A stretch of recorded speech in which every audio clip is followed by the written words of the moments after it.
महापालिका, जिल्हा परिषद आणि पंचायत समित्यांमध्ये आरक्षणाची मर्यादा 50% आत असलेल्या निवडणुकीसाठी सर्वोच्च न्यायालयाने परवानगी दिली आहे. जिल्ह्यातील महापालिका, जिल्हा परिषद आणि 10 पंचायत समित्यांच्या निवडणुकीसाठी आरक्षण मर्यादा 50च्या आतच आहे. त्यामुळे या निवडणुकांचा मार्ग मोकळा झाला आहे. दरम्यान 6 नगरपालिका आणि 2 नगरपंचायतींच्या निवडणुकीत देखील कोणताही अडथळा नसल्याचं स्पष्ट झालंय. राज्यातील स्थानिक स्वराज्य संस्थांच्या निवडणुका ओबीसी आरक्षण आणि प्रभाग रचनांमुळे अनेक वर्ष प्रलंबित होत्या, पण सर्वोच्च न्यायालयाने जानेवारी अखेर निवडणुका घेण्याच्या सूचना दिल्या होत्या.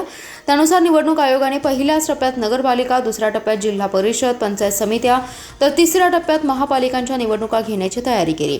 पहिल्या टप्प्यातील 288 निवडणुकांचा कार्यक्रम देखील जाहीर केला होता, पण या विरोधात सर्वोच्च न्यायालयात याचिका दाखल झाली होती. अनेक ठिकाणी आरक्षणाची मर्यादा 50%वर गेली होती. त्यामुळे सर्वोच्च न्यायालयात याबाबत सुनावणी सुरू होती.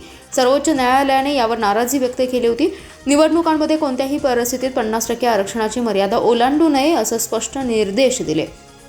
सर्वोच्च न्यायालयाने सध्या सुरू असलेल्या निवडणुकांना स्थगिती न देता जानेवारीमध्ये होणाऱ्या पुढील सुनावणीला अधीन राहून अंतिम निर्णय असेल असं जाहीर केलं. त्यामुळे 40 नगरपालिका आणि 17 नगरपंचायतींमधील भावी नगरसेवकांचं भवितव्य अधांतरी असणार आहे.